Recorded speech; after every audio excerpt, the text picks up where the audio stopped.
Welcome to the Explainer. So, quick question. Did you know that early human societies actually used massive, immovable limestone discs as currency on the island of Yap? I know, it sounds totally crazy today, but it really just proves that money is, well, whatever we collectively agree it is. Today, we're jumping right into a fascinating journey tracing that exact evolution.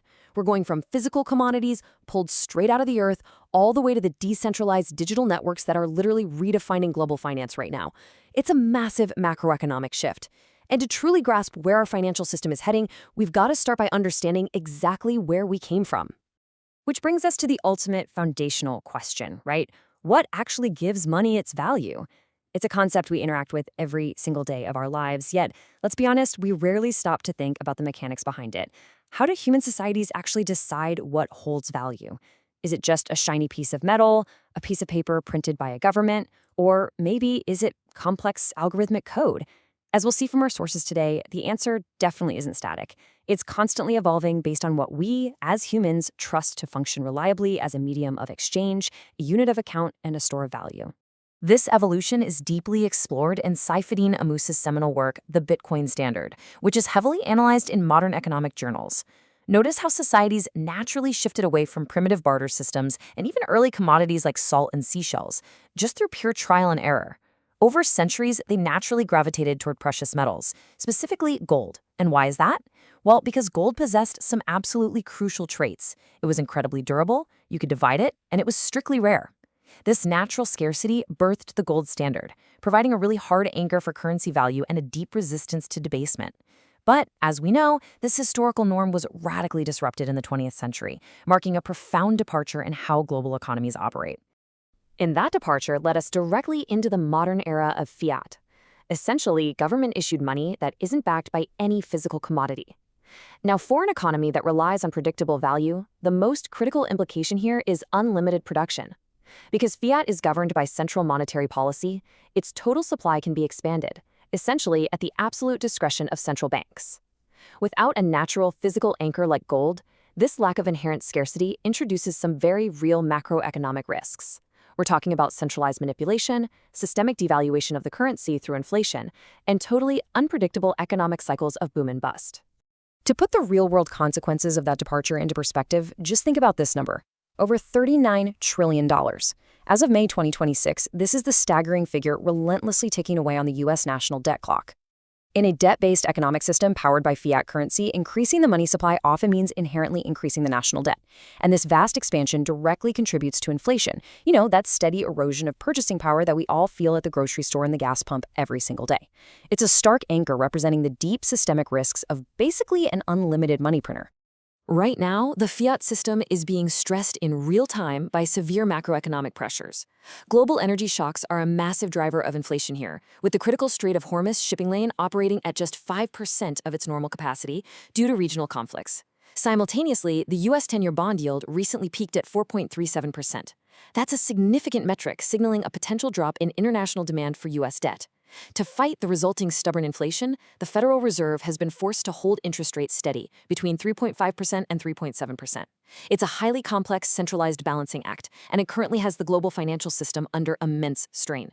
Because of all this, mainstream academic journals, like the Review of Regional Studies, are increasingly analyzing this macroeconomic shift.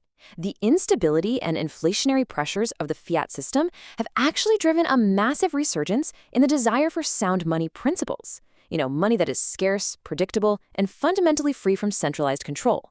And as these institutional economic reviews point out, the spotlight is now firmly fixed on digital assets. They are particularly analyzing the framework laid out by Saifedean Ammous as a potential technological solution to our modern financial instability. The sources make a highly compelling argument here. Bitcoin serves as a contemporary equivalent to gold. We really need to pivot our thinking a bit to grasp this. It isn't merely some volatile tech fad for day traders. No, it's positioned as the direct digital heir to the sound money principles of the traditional gold standard. It literally represents an evolution. Just as early societies naturally gravitated toward physical gold for its geological scarcity, individuals and institutions today are increasingly looking toward Bitcoin for its mathematically engineered scarcity. Let's contrast these two systems directly. On one side, we have fiat currency. It has an unlimited potential supply, it's strictly controlled by centralized governments, and it's inherently vulnerable to inflation and purchasing power debasement. Then, on the exact opposite side, we have Bitcoin. Its absolute supply is algorithmically capped at exactly 21 million coins. That's it. It operates on a decentralized, borderless global network, meaning no single political institution can alter its monetary policy or just print more to fund debts. This strict limit and entirely predictable supply schedule is exactly why proponents view decentralized networks as such a powerful hedge against fiat inflation. But how does a financial system actually work reliably without a central bank or intermediary to manage the ledger? Well, it relies on a trustless, decentralized consensus network driven by three technological pillars. First up is the blockchain. This isn't just a database, it's a globally distributed ledger that guarantees total transparency and makes past transactions completely immutable, essentially eliminating counterparty risk. Second is mining. Instead of a central committee deciding issuance, specialized computers compete to solve complex mathematics, validating transactions and rigidly controlling the introduction of new supply. And third, cryptography. This is the advanced security ensuring that true ownership is maintained entirely by private keys, completely bypassing the need for a traditional bank to authorize transfers. Now, a very common point of discussion regarding this network is its massive energy expenditure. But, as market analysts point out, this energy use is not a bug. It is a fundamental feature of the macroeconomic design. Think about it. Just as the immense physical effort, machinery, and energy required to pull physical gold out of the earth gives it its inherent value and scarcity, the immense computational energy required to mine Bitcoin is what actually secures the network against attacks and establishes the value of the digital asset. It is, conceptually, digital money backed by real-world thermodynamic energy. And the broader global market is absolutely paying attention to this technology. $78,564. In May 2026, Bitcoin hovered right here, firmly positioning itself as the 11th largest asset globally. That actually makes it a larger asset class than many major international banks and traditional blue-chip corporate giants.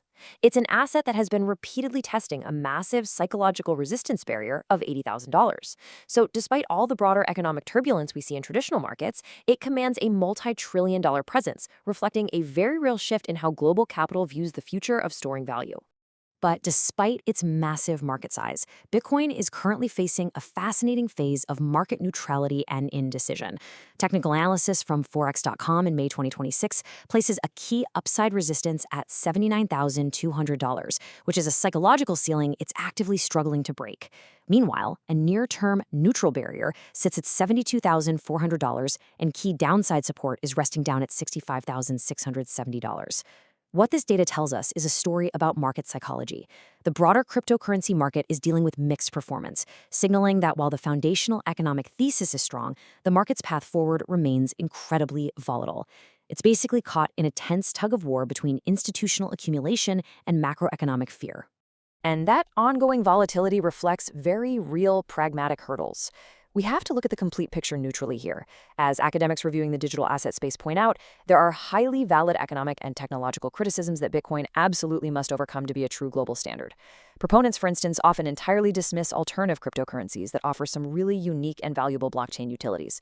Plus, the complex web of global regulatory and legal compliance hurdles is frequently underestimated by maximalists. Then there's the pressing issue of scalability. The base network currently struggles to efficiently process the sheer volume required for everyday global microtransactions. And looking even further ahead, experts point to potential future vulnerabilities regarding quantum computing, which could one day threaten current cryptographic methods. So, in an increasingly digital world, we really have to ask ourselves, is the future of money centralized or decentralized? We've seen the historical track record and stability of the gold standard. We're currently feeling the inflationary pressures of unlimited government fiat currencies, and we've deeply explored the mathematically sound, yet undeniably volatile, alternative proposed by decentralized networks. The evolution of money isn't just a history lesson, you guys. It is happening right now in real time. Will the next era of human commerce belong to traditional central banks or to mathematically backed, borderless digital networks? Take some time to think about that.